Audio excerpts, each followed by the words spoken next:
Hi folks, Canadian Prepper here. We got Dr. Tan to help us not die. If you don't want to die in the apocalypse, you need to watch this video. We're not going to be talking about hoarding food, shooting stuff, maybe a little bit of shooting stuff, but we're going to be talking about how not to die or how to die of natural causes, because we're all going to die. We're all going to die eventually. Exactly. So we want to try to die of natural stuff.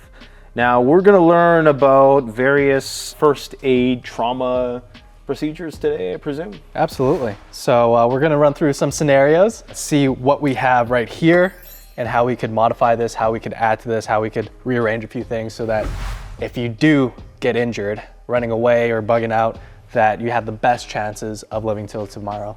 And you have a website, Survival Doctors, where people can get all of the information in a lot more depth than we're going to demonstrate today. Go check out the website. There's a free course on there to follow. Then if you want to get more information, you can go and actually do the in-person course, which hopefully you do because it could be life-saving. So we're going to run through a few scenarios here. So let's just say the crap has hit the fan, okay? The bombs have went off. So I got my rucksack on, running through a farmer's field, and I happen to get snagged up on some rusty barbed wire, and I'm all cut up, and now I got this potential tetanus situation, gaping wound. How do I deal with a situation like that? Because that could be a life or death situation, right? Eventually, if I get infected or something. Definitely a life or death situation in multiple different scenarios. So number one, my question to you in that scenario, you're running, you're hopping fences. Who are you running from? Is it like an active fire situation? Is it you're trying to get away from a blast? Because that will definitely play into account of what you do. So number one, my thing when you first get a wound, especially if it's a deep wound, is it a major bleed? And my definition of a major bleed is if you put direct pressure, let's say you just got wounded, take off your ruck, you're putting direct pressure on there. Are you seeing that it's bleeding through your bandage? Your shamag that you take out and you put it directly on there, is it bleeding through that?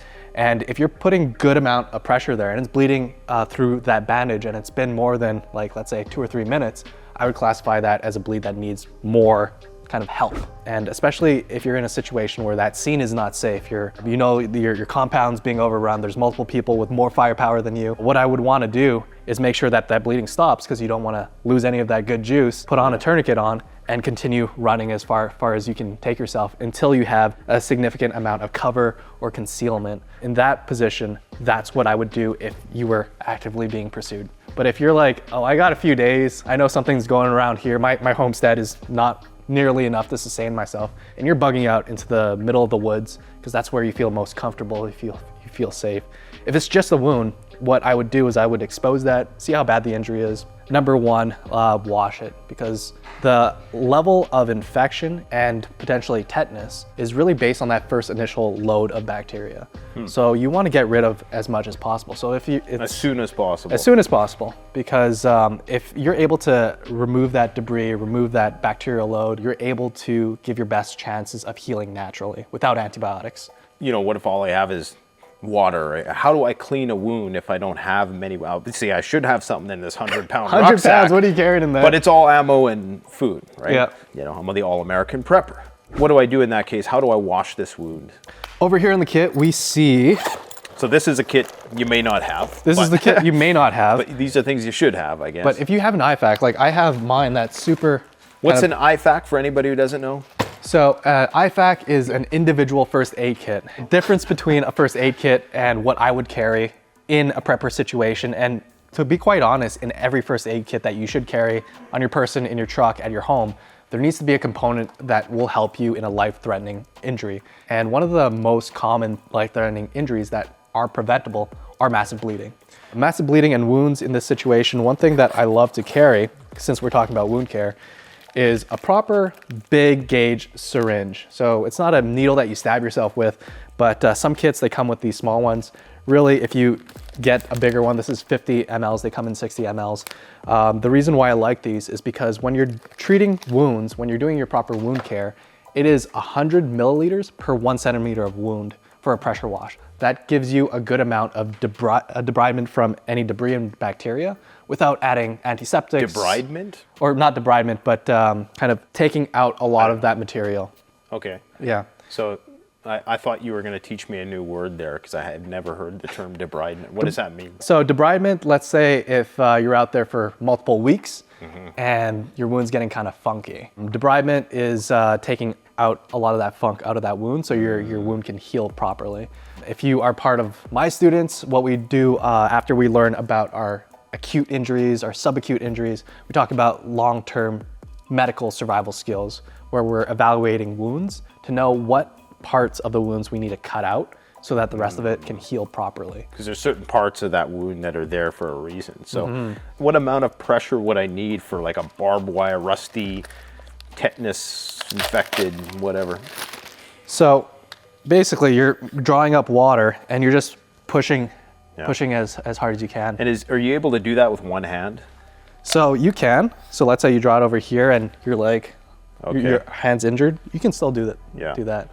And if you don't have this, if you have a water bottle, you can pop a hole in it. If you have a bag, everyone should be carrying some kind of bag. Just get some kind of pressure under it. Or you can like tie it really high up on a tree and have that drop on you. But if you can't do that, soap and water is such a good thing to have. Like I would rather have soap and water than, let's say, alcohol swabs. Much rather have like a bar of non-scented soap, because what it does, soap actually encompasses bacteria and debris and removes it from the site. So antiseptics, that can kill bacteria, that can kill actually skin cells, but all that grossness is still there.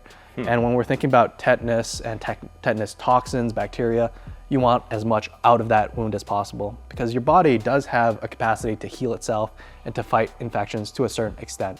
But if you just have a bunch in there and you're not doing anything, you're not even looking at it for the next day or two, that amount of infection is going to win oftentimes. So you would take a soap over other types of antiseptic? I would take it over alcohol swabs. I think like in a first aid kit, they're not super helpful and they typically have a little bit of bulk to it. So for bandages, I typically have duct tape, athletic tape over any kind of band-aids, and then I have some sterile gauze that I use. Duct tape? Duct tape, specifically Gorilla Tape or something more adhesive. A Gorilla Tape or marine grade tape that you use on boats. And even some videographers use tapes that are meant for stages. That's the type of stuff that you want for bandages, because when we think about band-aids, they may last like as little as a few hours, because you are in a situation where you're running away from something or you're actively doing something, whether that's a survival skill or something else. That band-aid is gonna come right off, and it really can get more debris and grossness inside of it. So a duct tape, much rather that than band-aids. And so with the duct tape, like, are you putting the sticky part right on the wound, or are you putting some sort of cloth material in between? So once you wash that wound, whether it's a pressure wash with kind of water that's clean, or you do it with soap and water, next thing you want to do is you cover that wound so you can have kind of a sterile gauze.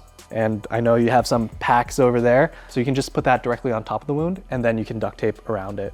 And that way you're able to have nothing enter that kind of infection site, and you're able to kind of really operate at a high level without worrying it coming undone. Apart. Is there breathability? Is that a factor with duct tape at all? So breathability does become a factor if it's like a large area, because wounds, even though the direct cut of the wound heals really well with like a damp environment, if the surrounding environment is really damp and moist, that's not a great environment for the good tissue to heal. So what I recommend typically, if we're saying we're in a relaxed situation and we're just doing wound care every day, it becomes that point where you're being very mindful of the area around the wound, because you don't want to be negatively affecting the good tissue. Moist environments, one thing that I typically carry, because you don't always need antibiotic ointment or antibiotics, I just carry straight up Vaseline. So you can use it for fire, you can use it for gear kind of piston maintenance, any kind of joint hinge you can use that for. Keep that wound moist and not sticking to the bandages. I'd put it right over that wound and then bandage on top of it, and then just making sure that the bandage that's on top of it surrounds that area of the cut. So the duct tape, even if it may not be breathable, is not really affecting the tissue directly next to that wound. That's good to know about duct tape. We do have a little bit of duct tape there. A makeshift situation, duct tape would be more durable, and you could still, I could get on my way with my big rucksack and keep trucking through the field. So if you haven't gotten your tetanus shot ever, or if you haven't gotten boosted within the last 5 to 10 years, it is something that you can do that's a little bit of a jab that would save your life out there. Because what tetanus does is not only spasms you up, but it causes autonomic, so your breathing issues, your heart pumping, it affects that at a very high level where your heart rate either skyrockets, your blood pressure skyrockets, or it either tanks. And at the same time, you may get a minor wound. It might be something that really is a tiny little nick, and you may not think anything of it. And then a few weeks go by, a few days, and it just completely shuts you down for a small little nick.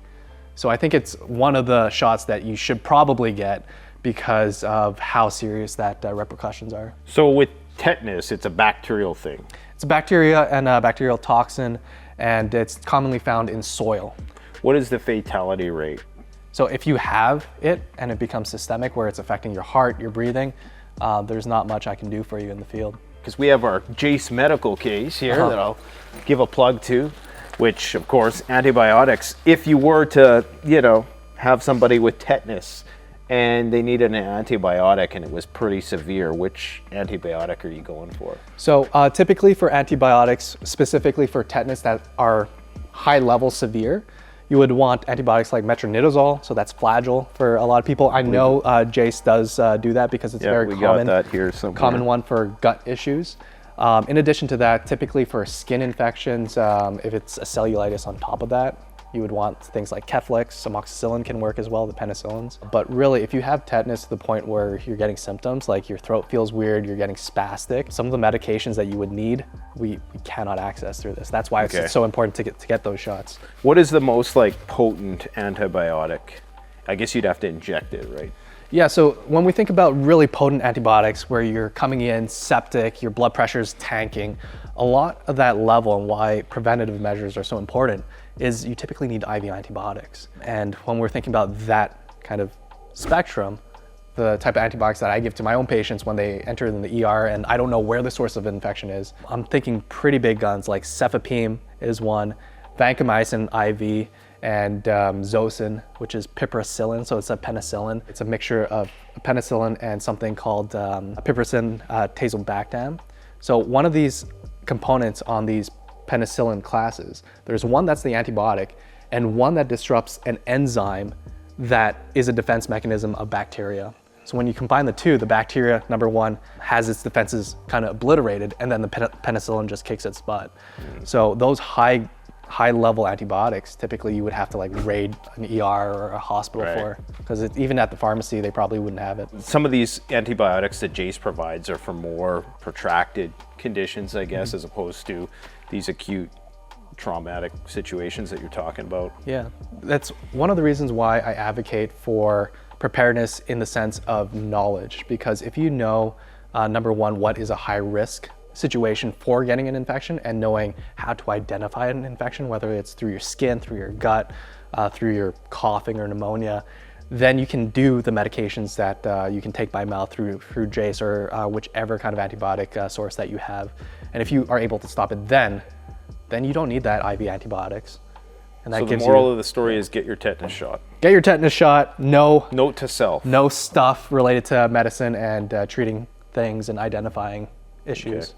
Another good one, if I were to bring an antiseptic that is really easy to use and can be used for sanitizing medical supplies, I have a modified Leatherman and I'm probably going to be using that for the majority of what I do in the field. And I might have a few different scalpels, but to reuse that, you need a good way to sanitize it. You can boil water, but iodine is also a really powerful thing to have. And you just need to do 50-50. So you do 1 volume of iodine, the rest water, and then you can use that as a really good antiseptic. We typically use that for diabetic wounds, which in the US is a huge issue because everyone has diabetes and everyone has wounds that they can't feel and they just get really horribly infected. So I typically make that solution as an additional to their bandage. And in a disaster environment, there's so many ways to cut yourself, and because everybody's still going to have their city walk in the early phases of a disaster, and by that I just mean people in the city are kind of aloof. We don't have to pay attention. There's a nice paved sidewalk. There's green light, red light. They tell you where to go and where you can't go. then you get thrust into this environment where everything's destroyed and everything's a hazard, and there's so many ways you could injure yourself. On top of that, you're also out there doing more stuff in the field, probably. Growing food, you know, running away from marauders, whatever the case might be. So just being mindful of your surroundings. Prevention is number one. Prevention's key, and building up those skills. You know, at the very basis, when we say like, okay, we're bugging out and we need to reestablish our kind of defensive position or homestead in an area that doesn't really have a whole lot of structure, you're coming back all the way to like bushcraft survival skills. And if you're not used to handling a blade, if you're not used to making fires and cooking over fires, you're gonna get burnt, you're gonna get cut. And even if you are skilled in that, if you are kind of lax in your efforts and your focus, same thing's gonna happen to you. Like, I advocate for people training with gloves, like leather gloves, and getting used to that, because the dexterity can be a little off-putting. But like, if you're doing it in cold environments, this place gets cold. I've been in subarctic conditions, and really it's such a pervasive tendency to have people say like, I'm not used to doing things with my gloves or mitts on, and they take it off and then they get frostbite, or they can't feel their fingers and they cut themselves so deep that they have to be medically evacuated. Really important to wear protective stuff and to practice using that. So we'll turn it once, but typically 3-4 times until the bleeding stops, balling this up and pushing it into that wound, to that area that you may have felt a fast flowing bleed or a pulse, and you're keeping it there. Literally put it on that extremity, put this fluffy part, gauze, on top of the wound. The best way to support this channel is to support yourself by gearing up at CanadianPreparedness.com, where you'll find high-quality survival gear at the best prices, no junk, and no gimmicks. Use discount code PREPPINGGEAR for 10% off. Don't forget, the strong survive, but the prepared thrive. Stay safe.